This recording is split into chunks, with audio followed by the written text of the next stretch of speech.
In this installment, we are moving on to week 6 of the NFL DFS slate on Draftkings. Let's get into it.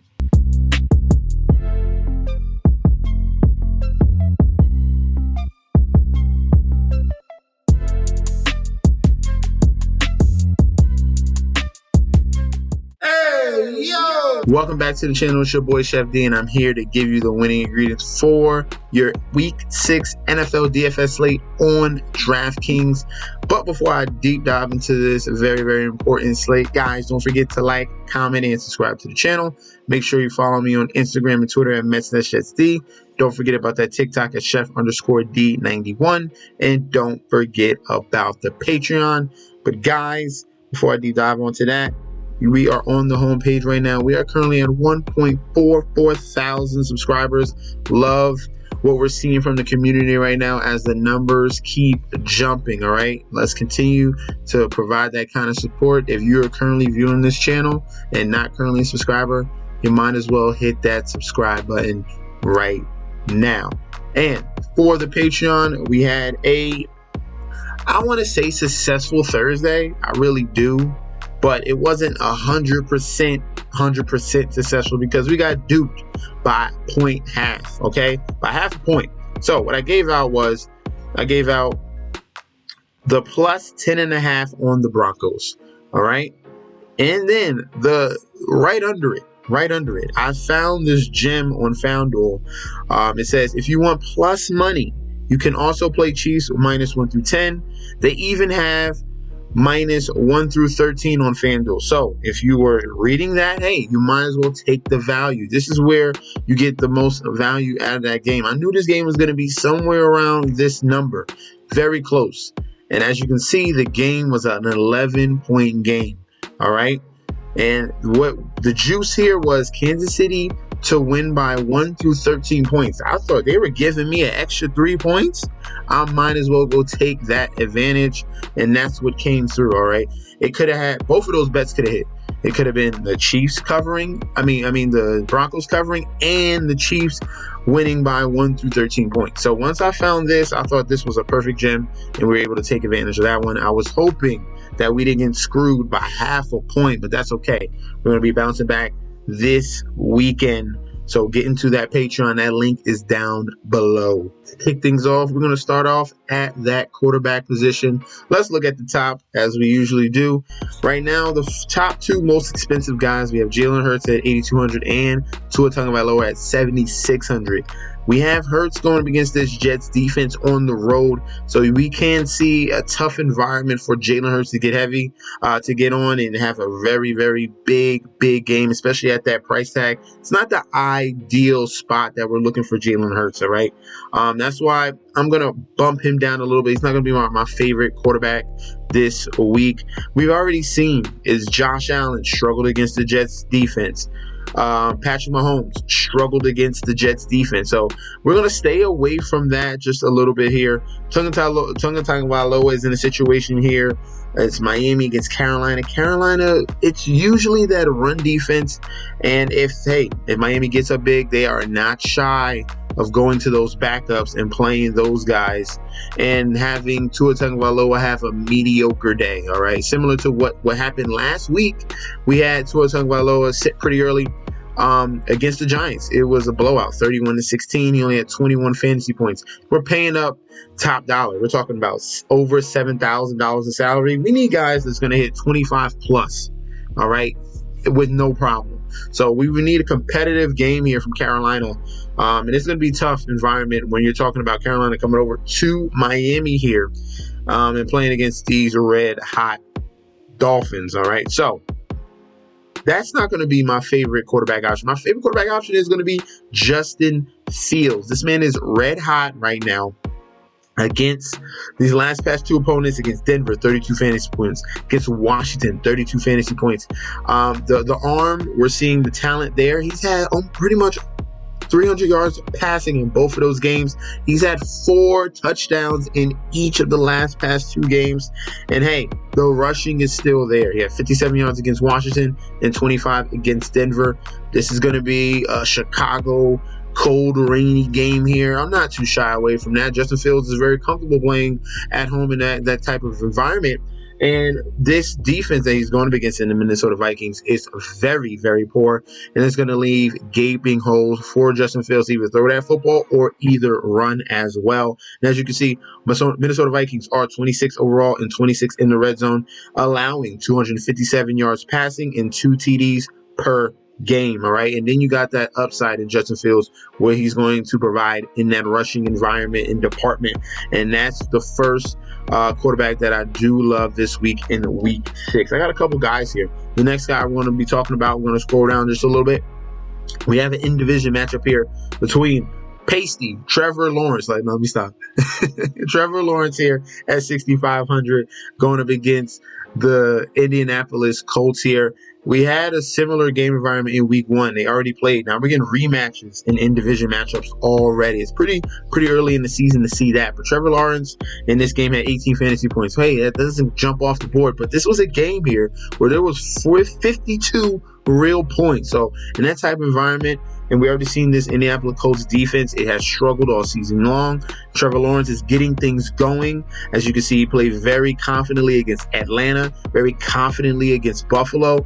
And I expect a double-digit, not double-digit, but 2 touchdown game from Trevor Lawrence in this going up against the Indianapolis Colts. So I expect him to have a nice bounce-back game, come back home in his very humble abode in Jacksonville, to show up and show out and get another performance of over 20 fantasy points. So Trevor Lawrence in this game is someone that we're going to be going towards. Let's continue to go down this list. 6,100. Matt Stafford going up against the Arizona Cardinals. Who doesn't want to go against the Arizona Cardinals? This is a perfect spot for Matt Stafford to get things right.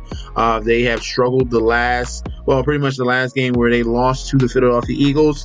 I thought they felt pretty confident getting Cooper Kupp back and trying to test their offense against that Philadelphia Eagles D, but their line could not handle the pass rush of the Philadelphia Eagles. Not a lot of teams can. And now we get an easier matchup here against the Arizona Cardinals. Joe Burrow just went crazy on these Arizona Cardinals. Now you get Matt Stafford here. He has the opportunity to connect with Cooper Kupp and get things going here. That's going to be one of our top props here already off the board. I'm giving away plays off the Patreon. We're talking about Cooper Kupp, anytime TD. Definitely lock that in for this week. And it could be a week where he's going to have 2 TDs as well. So we're going to write both of those down. Cooper Kupp is going to be one of our favorite plays this week as well. That's why he is on the thumbnail. And that's why I like Matthew Stafford. All right. The next guy we're going to be going to, if we go further down this QB list, we have Geno Smith here. Coming off a bye, you're getting time to get healed up and get things regrouped in this offense. This is a very dangerous offense, all right? They have gone off 3 times this year. They put up 37 points against Detroit, 37 points against Carolina, and 24 against the Giants. So they're putting up big numbers, but it hasn't equaled up to a big game. Only once for Geno Smith, but that's going to change. This is a game environment here. I like both sides of this, okay?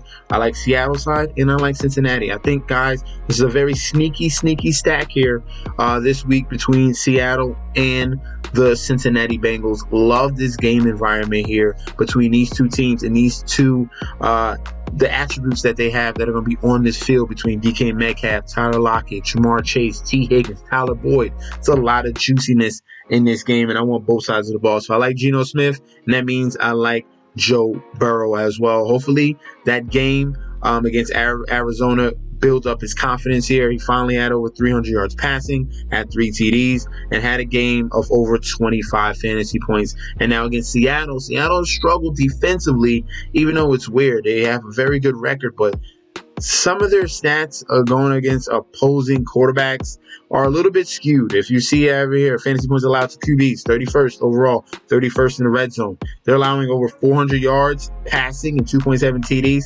This is why I like this game environment. I think not a lot of people are going to be, focusing on that or don't realize that both of these defenses give up yardage and give up touchdowns. So we're going to stick with that as a definite stack environment between Bengals and the Seahawks.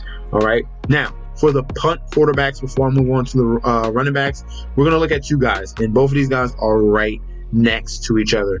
Number one, we have Desmond Ridder of the Atlanta Falcons. All right. Now, what I want to tell you about here, a gem for this week is Drake London. We have another guy we're going to put up in our props, Drake London, for a touchdown. He should go crazy. And Desmond Ridder has enormous home and road splits. As you can see, this goes back to last year. But this year so far, 3 games at home, he's averaging 20 fantasy points. On the road, 2 games on the road, he's averaging 8.3. So that's a huge stark difference between him playing at home and playing on the road. And now we get Washington Commanders, who's been giving up huge games to opposing number 1 wide receivers. We saw what DJ Moore did against the Washington Commanders last week. Drake London is in a very similar scenario where he's going to take advantage of their rookie cornerback in Forbes. And I love Desmond Ridder as a punt play this week if you do not want to spin up at that quarterback position.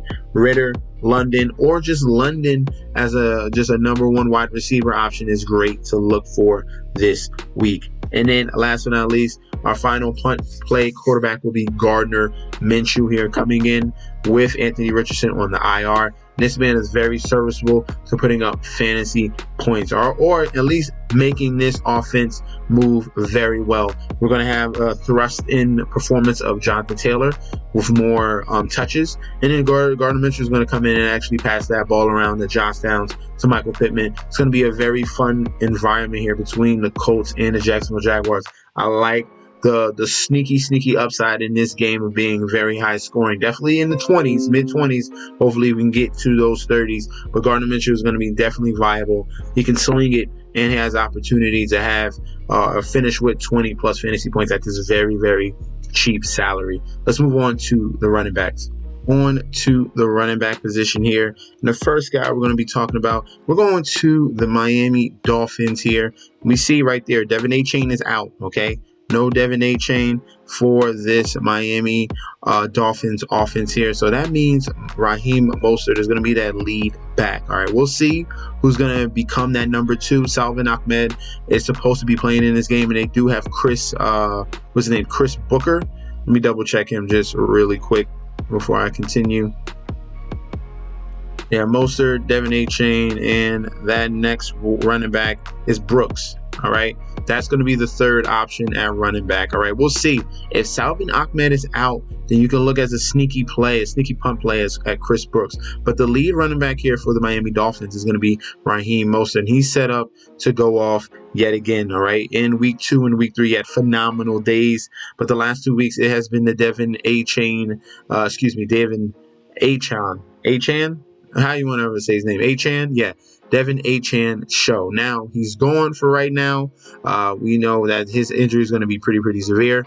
But Raheem Mostert is now that number 1 lead back here. And then the Carolina Panthers against opposing running backs have been putrid this year. 30th overall, 30th in the red zone, allowing 114 yards per game, 4.6 yards a carry, and 2 TDs per game to opposing running backs. That's why we love Raheem Mostert here. Below $7,000 in salary, getting bulk of the work here. And this could be an easy blowout game for the Miami Dolphins, going away running, literally. So that's why I love Raheem Mostert at that price at $6,400. The next running back we're going to be going towards will be Alvin Kamara here at $6,800. All right, we're not spending all the way at the top this week. There's plenty of guys lower in mid-range and even lower at that running back position that can definitely pay off. And hey, this is the Houston Texans. We already know about the Houston Texans from past seasons. They struggle against stopping opposing running backs, all right? D'Amico Ryans has done a fine job with that secondary. They've done pretty well stopping guys passing games, but hey, their Achilles heel is opposing running backs. Right now, Alvin Kamara came back in week 4. Played solidly, had 13 receptions on 14 targets. And then against the New England Patriots, 22 carries, 80 yards, a touchdown, and he got 3 receptions. This man is getting a full workload. He could be a lock in each and every one of our lineups. We were waiting for a big blow-up Alvin Kamara game. He is finally back. Let's take full advantage before his price goes way up, okay? Now, next guy we're going to be looking at will be Alexander Madison here against the Chicago Bears. Chicago Bears' weakness is opposing running backs. And this is a spot where he is splitting carries just a little bit with Cam Akers, but this is still the number one guy here in this offense.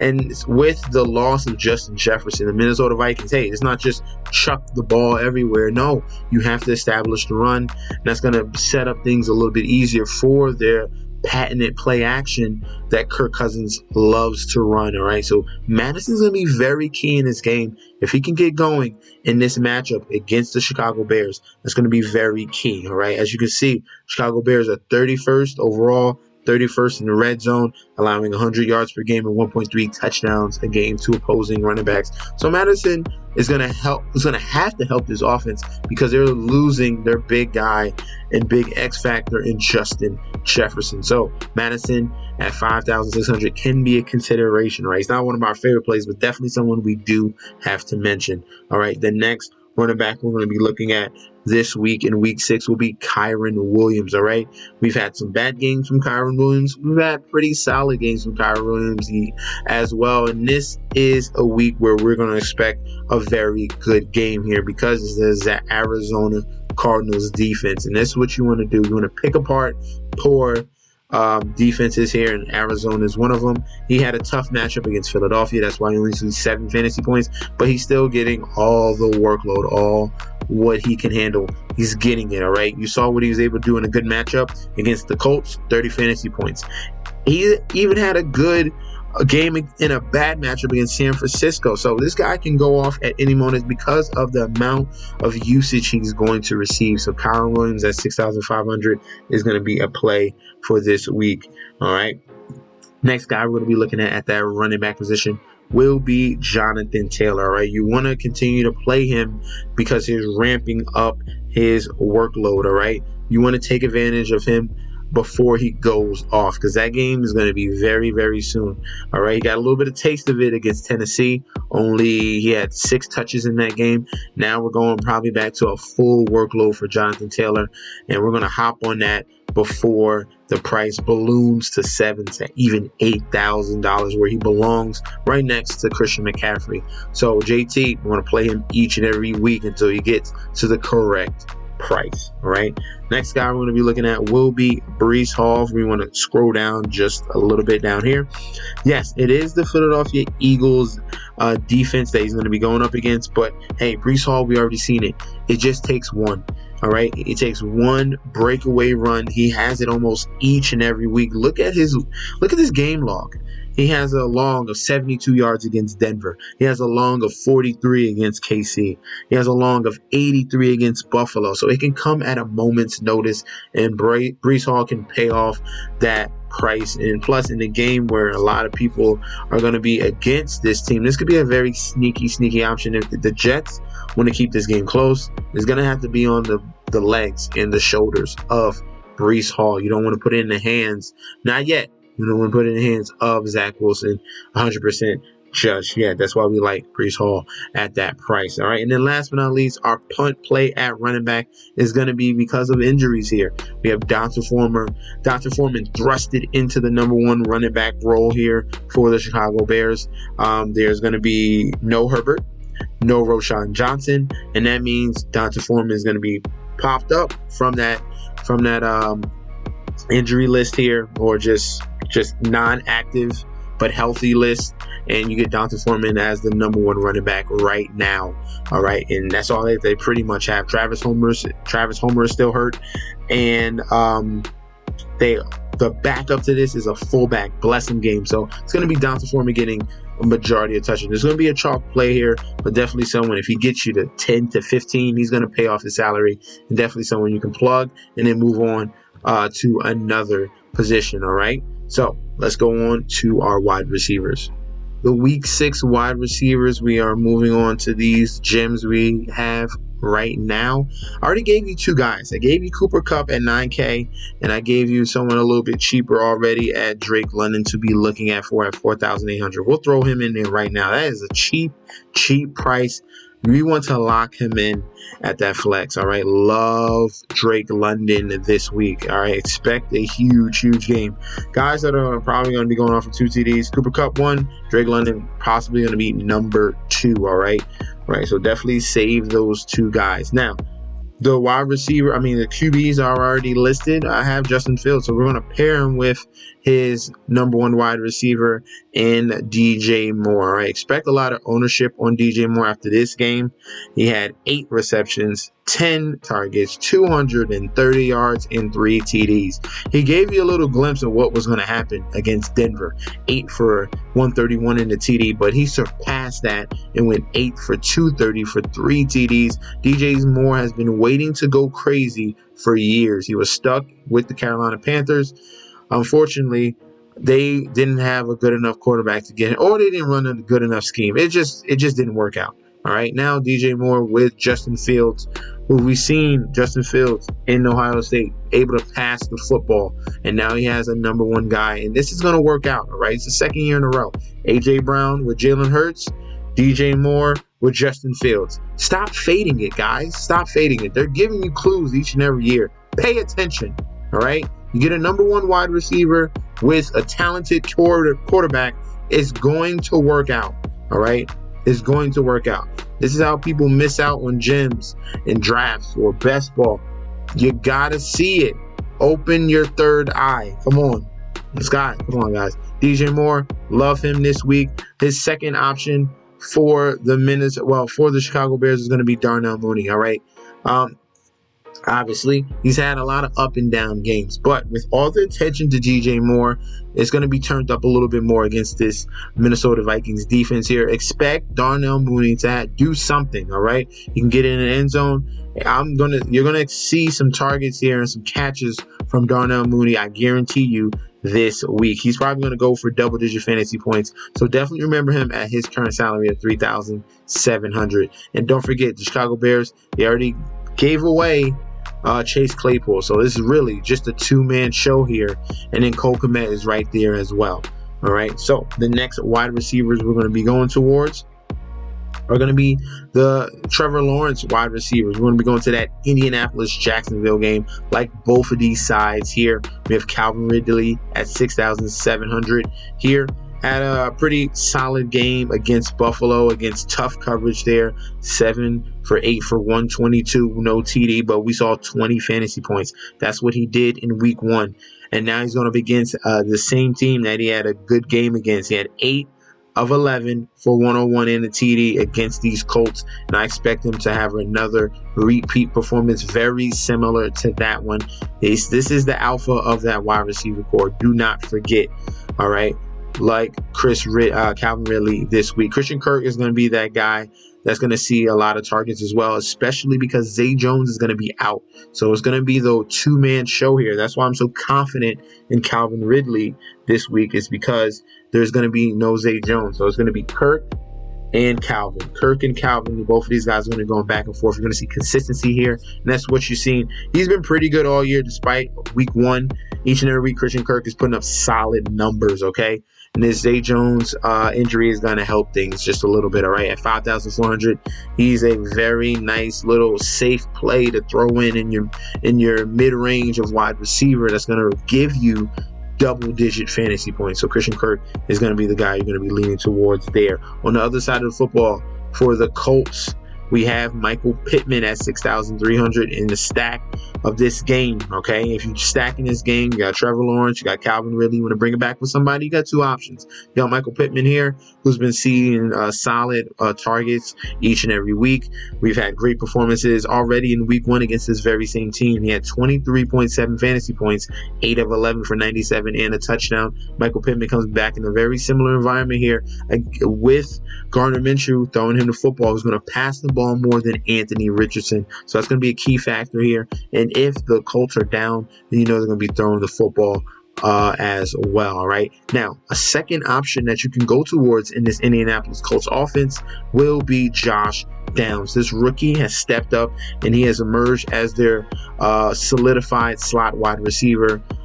Josh Downs has been looking outstanding so far. He moved on slowly earlier in the year but then he's coming on pretty strong. Gardner Minshew likes to look for him as well, like Josh Downs at that price at $4,100. As you see, his price is rising, so take advantage. All right, the next guys we're going to be going towards, we're going to go over to Los Angeles here. We're going to be looking at those wide receivers with Matt Stafford in this game against the Arizona Cardinals. Got to take advantage. Cooper Kupp is a love him at $9,000 in salary. Puka Nacua has not skipped a beat. He's going to be seeing a very solid allotment of targets as well. With Cooper Kupp coming back, he didn't go off that. He didn't, go behind that far much. 7 receptions, 11 targets, 71 yards, and even got a touchdown. So Puka Nacua is safe to say they got a nice 1-2 punch with the LA Rams. Nacua and Kupp, they are not missing a beat, and they're even getting the ball to Tutu Atwell as well. If you want to save some salary and you're doing these game stacks, you can also look at the cheaper guys. Tutu Atwell was able to come up with the touchdown last week. All right, 5 targets, only 9 yards, because he's not that deep average depth guy here. All the 2 wide receivers that's going to get majority of deeper routes is going to be Puka Nacua. Cooper Kupp. Tutu Atwell is going to be that guy that they're utilizing around the line of scrimmage. They're using him in jet sweeps. They're using him in motion that you see a lot. That's why Tutu Atwell is going to be very effective. He can get open here with all the attention to Kupp and Nacua. All right.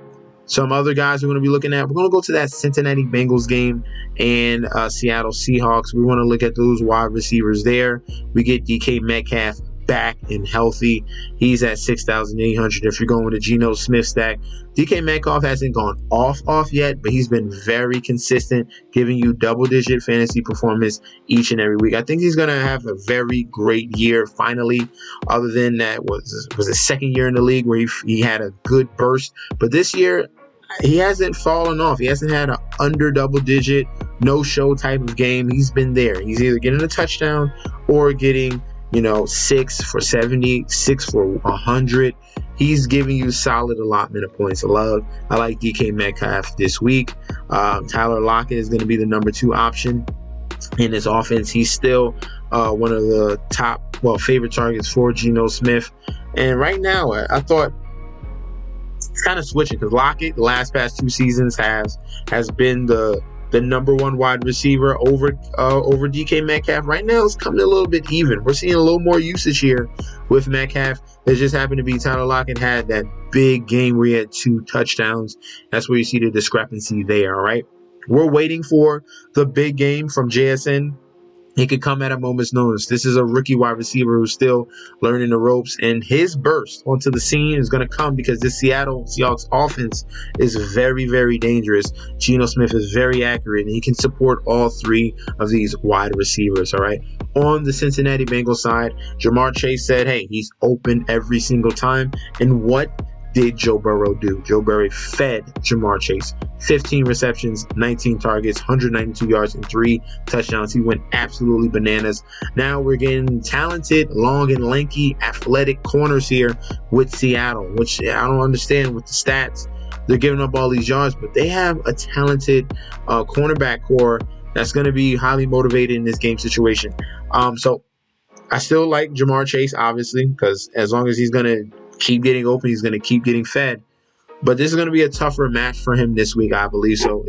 Tougher than what he saw last week against the Arizona Cardinals, just letting you guys know. All right, we're hoping on better news for T. Higgins. Definitely stay and pay attention to that injury report. If he's back, that's always going to help thing in this type of game environment here. But he hasn't really shown up. All right, at all. He had 1 big game against Baltimore. If he comes back healthy, that's going to bode well just to have Burrow have all his weapons back, okay? And then Tyler Boyd here at $4,600. That's your middling slot wide receiver. He really needs to get in the end zone to pay off, or unless he gets a crazy amount of receptions, all right? That's the only way Tyler Boyd is going to pay off. So if you think he's going to get a touchdown, you want access into this game environment, then yeah, you can throw in Tyler Boyd as well, all right? And those are the wide receivers we're going to key in on for this week in particular. Guys, don't forget about, remember, Justin Jefferson is out So it's going to be the Jordan Addison right here, who's going to get a lot of ownership, and it's going to be the KJ Osborne show. Those are going to be the two guys that you're going to be looking at. That's going to take up all those targets. All right, between those two guys, and then we're going to talk about TJ Hawkinson. We're going to talk about him right now, matter of fact. Let's go on to the tight ends. Last but not least, we have the tight end position, and we have at the top, we got TJ Hawkinson. He steps into a role where he's going to get a lot more attention from defenses and a lot more attention from Kirk Cousins. All right, so with Justin Jefferson out, we'll see how the split goes. Definitely pay attention to what happens in this game. This is a very good matchup against the Chicago Bears. I do want to say that. So TJ Hawkinson here, he should get a ton of receptions, a ton of yards, a ton of targets as well. So he's going to be a play we're going to look towards this week. But don't forget, he's going to be probably the highest owned tight end, bar none. Okay, bar none, because of what opens things up with this Minnesota offense with Justin Jefferson out. So definitely don't forget that. All right, the next guy we're going to be looking towards will be Sam Laporta against these Tampa Bay Buccaneers. You want to stay on that injury report because he has a little calf injury, and you get Amon-Ra St. Brown back into this wide receiver core. All right, so Laporta took advantage of what happened against Carolina. There was no Amon-Ra. That's why he saw 2 touchdowns, and he had a very, very productive game. And at that price of $5,600, he's still worthwhile. Love all the usage he's getting on the field. He's getting a ton of snaps and getting a ton of opportunities.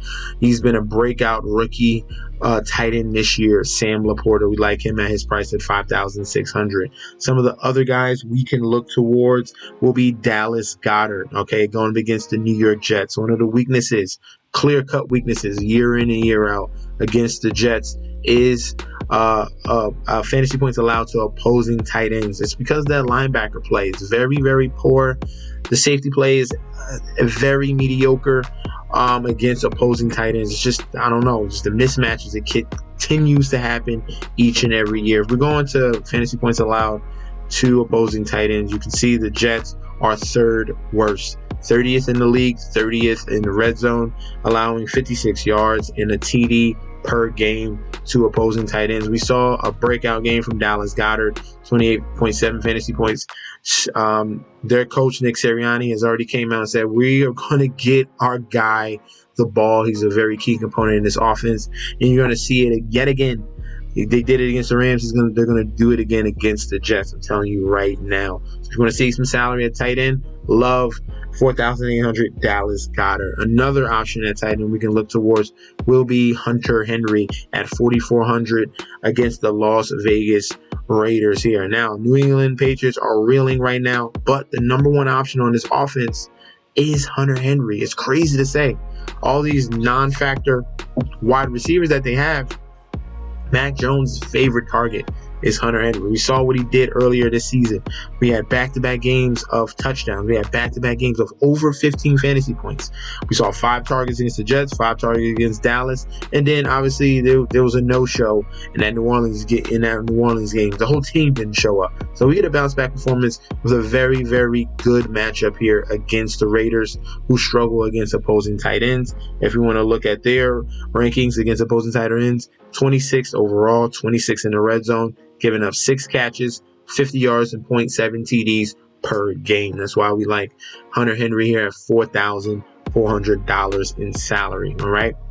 And then last but not least, our final punt tight end we're going to be looking towards. It's going to be in that same game of the Jets and Eagles. All right. Darnold. Zach Wilson has a thing for Tyler Conklin. We saw it last year. That's why he had so many games of over 10 fantasy points. And he's doing it yet again. This is his favorite check down guy. All right. And the offense that they're running, they're just leaving Tyler Conklin or a running back here as a little dump off pass for Zach Wilson to at least complete something, get some yardage. And Tyler Conklin is getting receptions and targets the last past 2 weeks since Zach Wilson has taken over here. We saw 4 for 67 against Denver. We saw 4 for 58 against KC. That's what you want to see. You want to see receptions, targets, and the depth of target is very, very high. All right, 3 of the last 5 weeks are well past 10 yards. All right, his average has been 16.8 and 14.5. That's very, very good to see the past 2 weeks. So I like Tyler Conklin in this game against the Philadelphia Eagles. If they get down, they're going to need to be throwing that football. Tyler Conklin is going to be a guy they're going to be needing to use this week as well. And don't forget about Garrett Wilson. All right, big news about Garrett Wilson. It's amazing. I just said this right now, but amazing thing about Garrett Wilson is there's not going to be any Darius Slay. So Darius Slay is going to be out in this game. So Garrett Wilson is going to be a sneaky play at $6,000 in salary. I'm going to leave you this little gem before I go. Play Garrett Wilson at that price of $6,000 in salary with no Darius Slay. Love him this week as well. So thank you guys for tuning in. Don't forget to like, comment, and subscribe to the channel. And I'll be back, guys, with another video very soon. All right, peace out.